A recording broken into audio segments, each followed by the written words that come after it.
Welcome to Boxing on the Record with Shot-Town and Randy. Shot-Town, what's going on with you today, man? What you got on your mind? What you want to get off your mind and put on the record? Man, Randy, last Friday, I believe it was, just caught the weekend. There was another exhibition showcase, however anybody wants to call it, fight with Francis Ngannou versus Anthony Joshua, and AJ won by KO in that fight. Right now, off the top of my head, I can't remember what round it was. Could have been third round, but I just can't remember exactly the round right now. But a couple things I wanted to say about that fight specifically is that AJ's hype, how he felt afterwards, like he really is somebody, and that is not the case because you fought an MMA fighter who we all know. Especially if anybody who knows Francis Ngannou who has followed the UFC, know he's an amazing UFC fighter. He's a champion. He has more of a wrestling background and the grappling type of thing. He's not really a striker, but he does do some striking, if we will. He has pop. Uh, but Francis Ngannou, the key thing I'm trying to get to, a couple of years ago, Francis Ngannou stated that he was going to be leaving the UFC and possibly pursuing a career in boxing. And he really wanted to fight against Wilder because that's when he felt he could possibly win some, not win some money, but earn the money he, was going to get.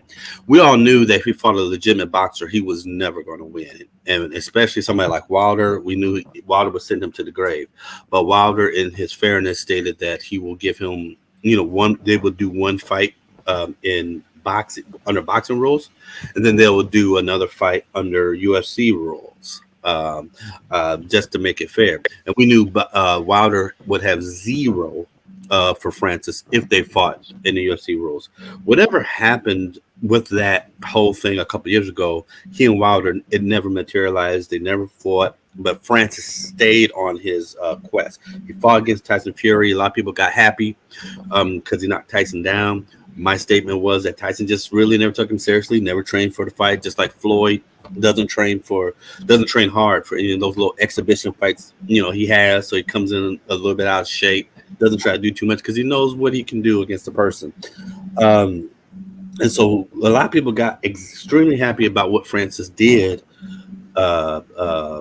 to Tyson, and just felt like, oh, could be a prelude to him actually having a true, career. Well, in boxing, Anthony Joshua does have a lot to prove because he's on his comeback trail, if you will, especially fighting against Derek James, and he needed to show that he's not Tyson Fury, and he needed to be able to beat him worse than Tyson Fury beat him. And AJ did what he had to do. We all knew what happened, and he KO'd Francis Ngannou. Again, for me, it was an insignificant fight. It means zero because Ngannou's not a boxer, and this was not somebody that knows how to defend against a pro boxer. AJ has a lot of knockouts. He has power, and so I wasn't moved by any of it, other than just the entertainment value. But it doesn't move the needle for me regarding AJ at all, or Francis. Francis does not have a career in boxing, and AJ is not that much better of a boxer. What you got, Randy? Well, me personally, I think this was the worst case of acting I ever seen. Can Francis beat AJ? I mean, I don't really think so, but it was to me a show of to make AJ look good coming up on the Tyson fight or the Alexander Usyk fight, whoever win. I think this was just more of a showcase to sell a fight. I mean, I think Ndango could have did better in that fight. I think it went down too soon because man, we got to remember boxing has always been corrupted. Boxing has always paid off fighters to take a dive. It's just some people can act it out better than others. And I thought this was just a classic example of a fight being thrown. That's just my opinion about it because I'm looking at the big picture. We clearly seen him defeat Tyson Fury, but they didn't give him the nod because they can't sell him as a fighter, as a boxer. Because if they gave him the nod on that, then he got the belts. Then Alexander Usyk taken from him, or either AJ taken from him, or even if he win, how you sell a man with 2 fights with all the belts?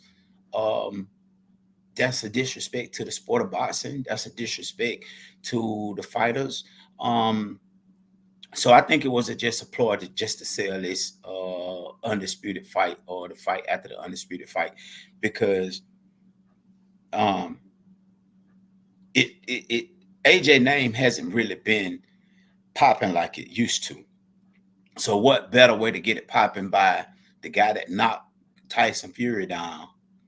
AJ knocks him out or defeat him, or whatever you want to call it, stop him.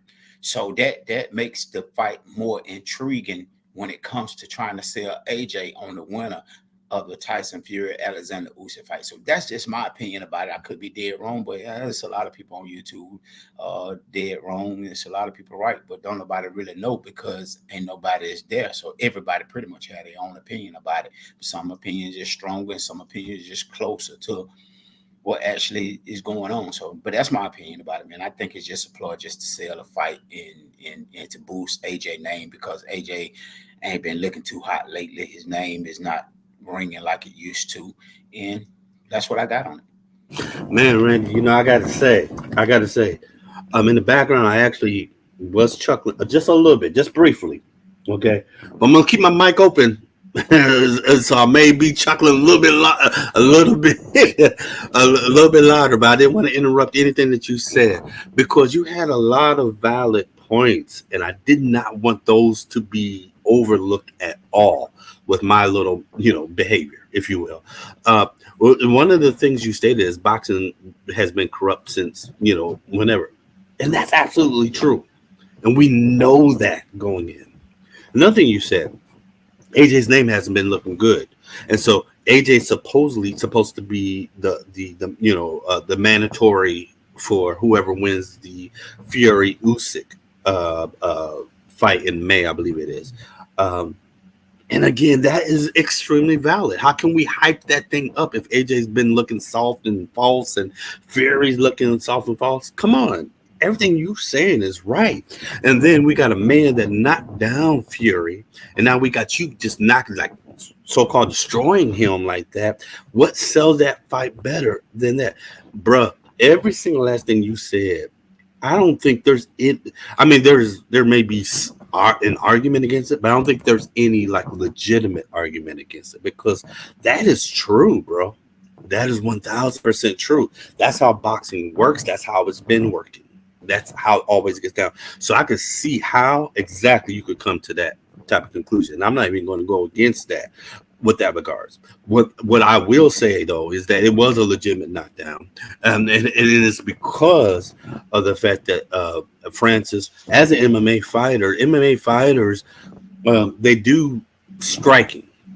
They do a thing we call striking, all this stuff where they hit. But if you ever, when you watch MMA, or if you follow MMA for a period of time, you'll see that the majority of striking are arm punches. It's rare that striking is done, which striking is the stand-up punching. It's rare that striking is done the way that we are taught to do it in boxing, which is from your legs, from your hip, where you twist and you torque all the way in. Boxers, we only know how to punch one way, and that's where the power comes up through the legs, and you have to twist your body a certain way and torque it a certain way, where that energy that's generated from your leg comes all the way out and translates into the that punch, and it ends up at the end of the punch. And then also you know how to do a snap or a pop at the end of the punch to make it more quote unquote so-called impactful.